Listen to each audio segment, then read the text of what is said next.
everyone. Good morning to all. Yes, class 7. This is Sunita Yadav, your science teacher. And today class we discuss chapter number 2, nutrition and animals. In previous class we understand about the human digestive system. Okay. And today class we discuss digestion and grass eating animals. How digestion happen in grass eating animals. Grass eating animals are all herbivores animals. Cow, buffalo, goat, etc. All are the example of herbivores and grass eating animals. Okay. So grass eating animals like cow, buffalo, the food mainly consists of grass. Mainly ये जो food consist करते हैं, eat करते हैं, क्या होता है? Grass होता है. Okay. Plant leaves and grass is a rich in a complex carbohydrate called as cellulose. तो जो grass है उसके अंदर specially क्या present होता है बेटा? सेलुलोज होता है which is hard to digest, जिसको हार्ड डाइजेस्ट करना थोड़ा सा लिटिल मोर हार्ड होता है डाइजेस्टेशन में. Humans and many other animals can not digest cellulose. Humans हो गए या अदर एनिमल्स हो गए वो they are not capable to digest cellulose. Okay. So the grass eating animal have a large stomach with a compartment and a special bacteria in their stomach and they break down cellulose. देखिए जो आपने देखा human digestive system में how many stomachs are there? Only one stomach are there, है ना. तो वो भी just like the J shape small bag like structure जो था वो उसका, ठीक है. But grass eating animals have a 4 compartments in their stomach. कितने stomach present होते हैं grass eating animal में? 4 compartments. Okay. So have you observed cow, buffalo and other grass-eating animals chewing continuously even when they are not eating? लेकिन जब वो खाना भी नहीं खा रहे होते ना तब भी आपने देखा होगा वो कुछ ना कुछ चुई कर रहे होते हैं, ठीक है. Actually they are quickly swallow the grass and store it into the part of stomach called rumen. वो क्या करते हैं कि एक टाइम जब खाना खा रहे होते हैं ना तो फटाफट से क्विकली उसको स्वेलो निगल लेते हैं डायरेक्टली. और उनके जो स्टमक के जो मैं 4 कंपार्टमेंट्स की बात कर रही हूँ उसमें जो फर्स्ट कंपार्टमेंट है र्यूमन, उसमें जाकर उसको वो स्टोर कर लेते हैं, ठीक है. And here the food gets partially digested and is called a gut. अब जो ये र्यूमन वाला पार्ट है, दिस वन इज र्यूमन. देखो पहला तो वही अपने जैसे ही हो गया buccal cavity and mouth and एक long food tubular structure is called oesophagus. Then after stomach का फर्स्ट पार्ट हो जाता है र्यूमन. तो र्यूमन के अंदर जो फूड ट्रांसफर कर रहे हैं ग्रास ईटिंग एनिमल्स, तो वो थोड़ा सा चुई करके थोड़ी सलाइवा मिक्स करके, यानी हम कह रहे हैं पार्शियली का मतलब होता है ये हाफ डाइजेस्टेड, मतलब प्रॉपर्ली ना तो पूरा डाइजेस्ट हुआ है ना अनडाइजेस्टेड है. तो आधा डाइजेस्ट और आधा अनडाइजेस्टेड फूड जो है वो ट्रांसफर किया जाता है. It transferred into the human part of the stomach. Okay. और इस human part of the stomach में वो जो अनडाइजेस्टेड फूड है it is called a curd. देखिए here is a definition of curd. It is very important definition in curd. What is this? The food get partially digested. Partially digested जो food है it is called a curd in ruminants या grass eating animals. But later the curd return to the mouth. वापस क्या किया जाता है, ये जो curd है या half partially digested food है जो ट्रांसफर हुआ है कहाँ पर, ह्यूमन में, वहां से इसको वापस माउथ में ट्रांसफर किया जाता है again. And small lumps mouth में आते हैं एंड एनिमल चूहे, और एनिमल फिर उसको प्रॉपर्ली चुई करता है, छोटे छोटे पार्ट्स में डिवाइड करता है. This process is called rumination. Means हाँ पार्शियली डाइजेस्टेड फूड ट्रांसफर हुआ कर्ड में. देन कर्ड ह्यूमन से छोटे छोटे जो लम्प्स हैं या पाउचेस जो हैं वो माउथ में वापस आते हैं एंड देन वो चुई करता है. इसी प्रोसेस को हम बोलते हैं rumination. And these animals are called, जिनमें ये जो प्रोसेस है present होता है are called as ruminants. These animals are called as ruminants. So cow, buffalo are the ruminants. Okay. The grass is rich in cellulose. जो grass है वो उसमें ज्यादा अमाउंट, जैसे देखो पोटैटो के अंदर ज्यादा अमाउंट में, रिच अमाउंट में क्या होता है, स्टार्च होता है. It is also an example of carbohydrate. Okay. एक टाइप ऑफ कार्बोहाइड्रेट जो सेलुलोज है वो भी एक टाइप ऑफ कार्बोहाइड्रेट है जो ग्रास के अंदर प्रेजेंट होता है. Okay. In ruminant like cattle, deer, etc., bacteria present in rumen help in digestion of cellulose. तो rumen के अंदर कुछ बैक्टीरिया और प्रेजेंट होते हैं. They help to digest the cellulose. जो cellulose को डाइजेस्ट करने में हेल्प करते हैं.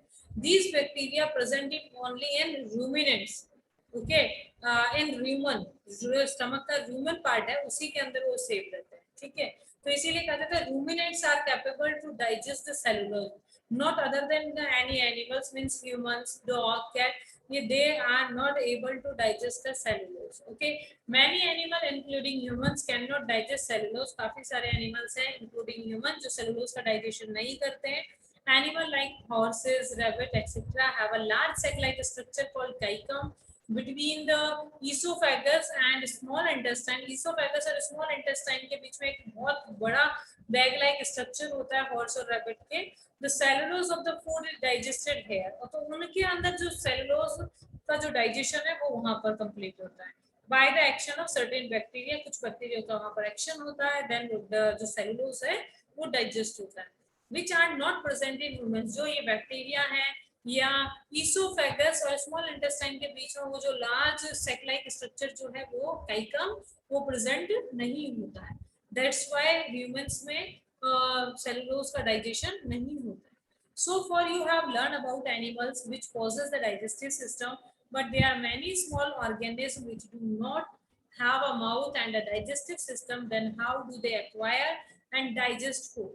In the section below you will learn another interesting way of food intake. देखो एक तो हमने रीड कर लिया कि फूड इंटेक कैसे होता है, एक तो ह्यूमन डाइजेस्टिव सिस्टम कैसे फंक्शन करता है. नेक्स्ट हम अंडरस्टैंड कर रहे हैं कट च्यूइंग एनिमल जो है रूमिनेंट्स जो है उनके अंदर डाइजेस्टिव सिस्टम कैसे फंक्शन करता है. Okay, so now we understand about this.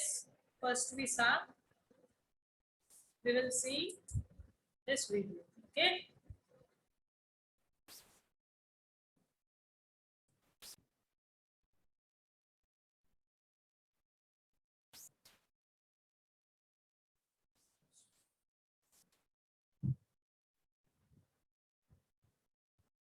All grass-eating animals have a special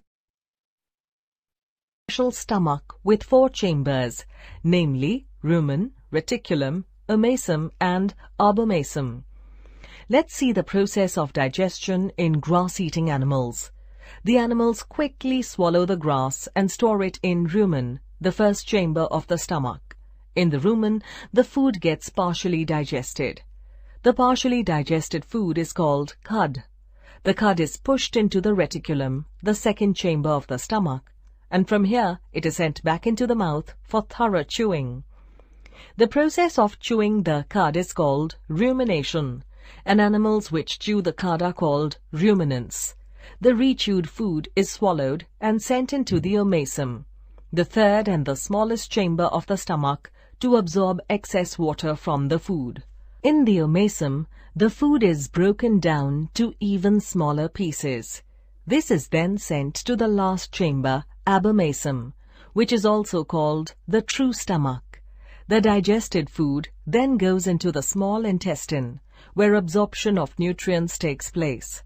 A large sac-like structure called cecum, present between the small intestine and large intestine, also contain bacteria that help in the digestion of cellulose, a carbohydrate that is present in grass. So, you now know why cattle keep chewing all the time. Okay, I think you all are understood about this. Okay, now we move to the next point, feeding and digestion in amoeba. Amoeba have a different method of digestion. Amoeba is a microscopic single-celled organism. Microscopic means we can't see amoeba with our naked eye. हम direct इसको amoeba को direct अपनी आंखों से नहीं देख सकते. Amoeba को देखने के लिए we use a device is called a microscope. हमें माइक्रोस्कोप की रिक्वायरमेंट होती है. That's why we here use the term amoeba is a microscopic organism. And single cell that's why we said कि जैसे हमारे पूरी बॉडी में many of the cell अपने तो billion and trillions of number में cells हैं, but in amoeba have a only single cell. amoeba की जो पूरी बॉडी होती है it is made up of only one single cell. वही सिंगल सेल एक्सक्रीशन का काम करेगी, डाइजेशन का फंक्शन करेगी, सर्कुलेशन का फंक्शन, जो भी हम फंक्शन करते हैं वो सब फंक्शन अमीबा अपनी सिंगल सेल से करता है. तो डिफरेंट चीजें फंक्शंस को कंप्लीट करने के लिए अमीबा की सिंगल सेल के अंदर होती है. But our chapter is digestion in animals, तो यहाँ पर हम सिर्फ डाइजेशन की बात करेंगे कि how digestion happen in amoeba. Okay, तो amoeba is microscopic single cell organism found in pond water. Amoeba has a cell membrane. जो ये आपको बाउंड्री दिख रही है डार्क ब्लैक कलर की, तो it is cell membrane. Okay, and a rounded dense nucleus, और बिल्कुल सेंटर में ब्राउन कलर का जो ये चीज दिख रही है एक डेंस न्यूक्लियस होता है.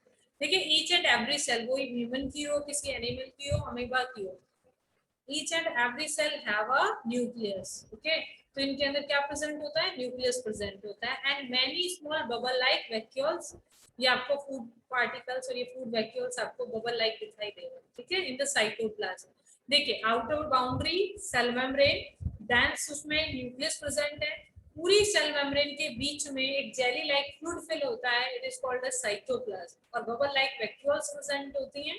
Amoeba constantly changes its shape and position. Amoeba के अंदर ना बोन लाइक स्ट्रक्चर है, ना कोई साइटोस्केलेटन प्रेजेंट है, तो इसीलिए अमीबा को जोकर भी बोलते हैं, क्योंकि इसका जो बॉडी शेप है ना कभी भी फिक्स नहीं होता. ये अपनी बॉडी को रेगुलरली चेंज कर देते हैं. ठीक है, और अपने पोजीशन को भी. It pushes out one more finger like position. जब अमीबा को वन प्लेस से अदर प्लेस पे जाना है, फूड पार्टिकल्स को करना है, तो धीरे धीरे देखो ये इस तरीके से अपने बॉडी का कुछ पार्ट को आगे की तरफ मूव करते हैं. ये इधर से मूव किया और फूड को अपने अंदर एनगल्फ कर लेते हैं, और ये फूड पार्टिकल अंदर चला जाता है. ठीक है, तो ये जो फिंगर लाइक प्रोजेक्शंस जो बनते हैं इन्हें क्या बोलते हैं? Pseudopodia.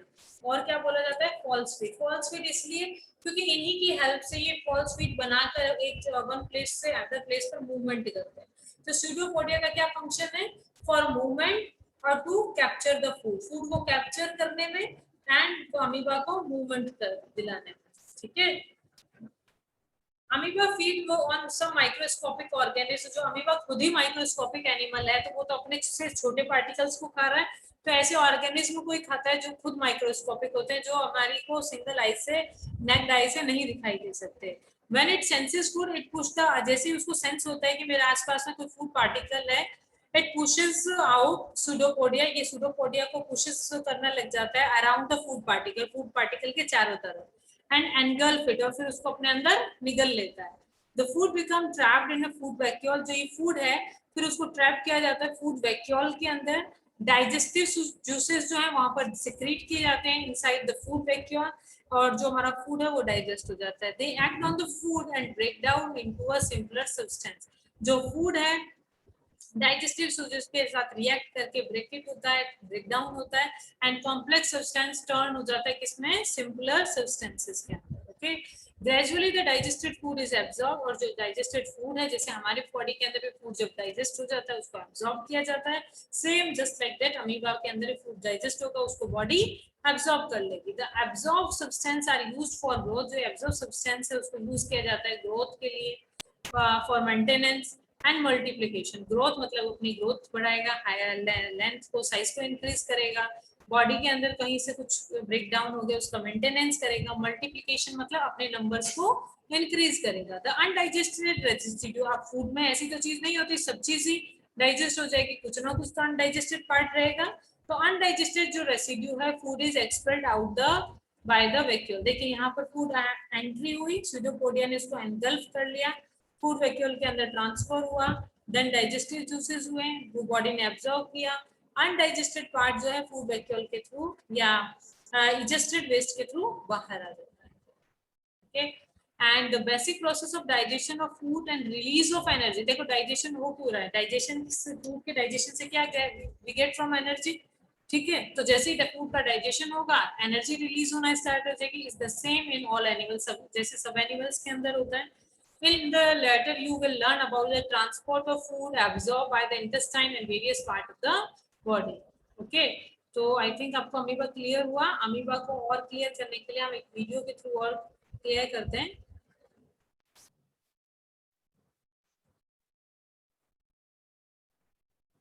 Nutrition in amoeba. The food and its way of obtain different from organism to organism. Example, amoeba takes food using fungus-like extensions of cell surface called as pseudopodia. They fuse over the food particle by forming a food vacuole. Inside amoeba, that food vacuole's complex substances are broken down into simple substances. Then, these simple substances diffuses into cytoplasm. The remaining undigested material is moved to the surface of cell and thrown outside.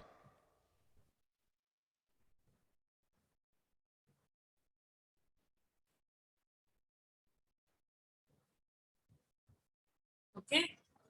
Clear हुआ how amoeba takes food and digests it and excrete it. Okay. Okay class. Okay, so that's all about this chapter. I think you all are understood very well this chapter.